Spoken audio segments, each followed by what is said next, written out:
Menurut Sekretaris Jenderal Federasi Serikat Guru Indonesia atau FSGI, Heru Purnomo, strategi belajar di rumah sudah tepat dari sisi kesehatan. Namun untuk efektivitas pembelajaran tetap diperlukan campur tangan sekolah dan guru, di mana sistem belajar ini harus tetap dilaporkan melalui evaluasi wali murid kepada guru di grup kelas. Seiring mewabahnya COVID-19 membuat pemerintah mengambil tindakan pencegahan penularan COVID-19 dengan melakukan beragam aktivitas di dalam rumah, seperti bekerja di dalam rumah dan belajar di dalam rumah. Kegiatan belajar mengajar di dalam rumah sudah mulai diterapkan di beberapa kota, salah satunya di Kota Depok, dengan memanfaatkan teknologi informasi dan beragam media sosial. Dan kali ini saya akan berkesempatan langsung melihat salah satu proses belajar mengajar di dalam rumah yang dilakukan salah satu siswi asal SD Negeri Anyelir 1 Depok bernama Indonesiana Ayuning Tias Wicaksono. Seperti apa proses belajarnya? Yuk kita lihat. Sebagian orang tua peserta didik seringkali merasakan kesulitan saat mengajar anak mereka. Hal ini dikarenakan minimnya aksi mendidik yang dilakukan orang tua di rumah. Kesibukan orang tua dalam mengatur perekonomian keluarga seringkali menjadi salah satu faktor lain yang membuat orang tua gagap ketika mendampingi anak mereka belajar.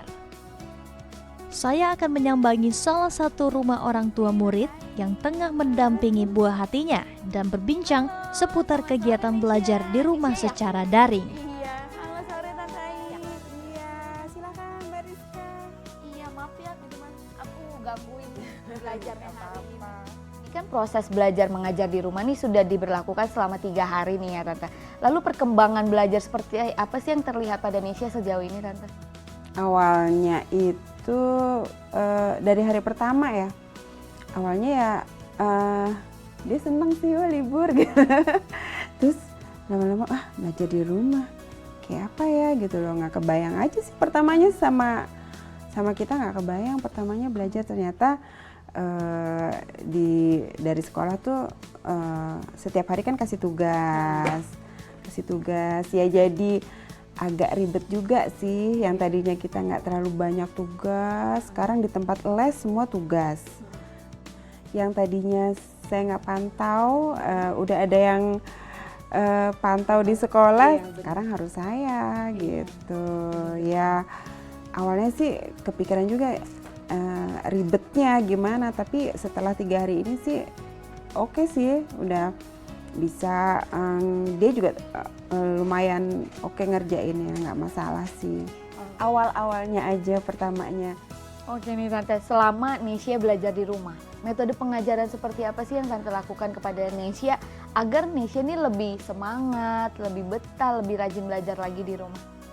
Nesya ini kan dia agak sedikit spesial, dia kinestetiknya kan banyak banget, dia tuh lebih menonjol sebetulnya dibanding ini ya.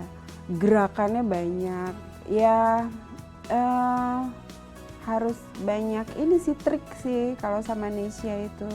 Kadang kita tungguin dulu dia mau cerita apa, tungguin. Kalau enggak nanti langsung belajar, baru sebentar udah ke distract, minta apa. Baru sebentar udah ke distract lagi, dia minta apa. Jadi harus tungguin dulu nih, dia mesti puas dulu, mainnya puas, karena masih kecil kan.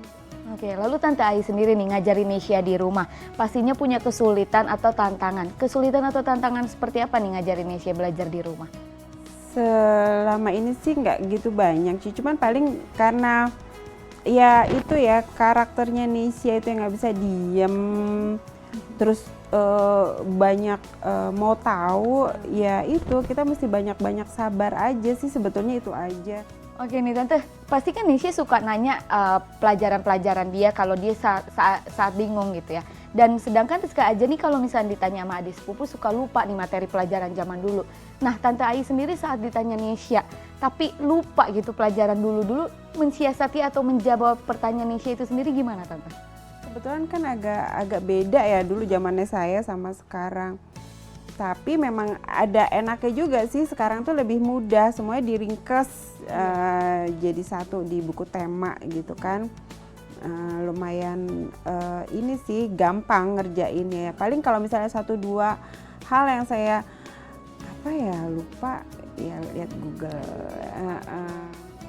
Kebijakan proses belajar mengajar yang dilakukan di rumah selama 2 pekan ini diharapkan dapat tetap efektif mengingat keadaan berbahaya menghabiskan waktu di luar rumah selama wabah COVID-19. Rizka Desia Diorna, Doni Hidayat, DAI TV.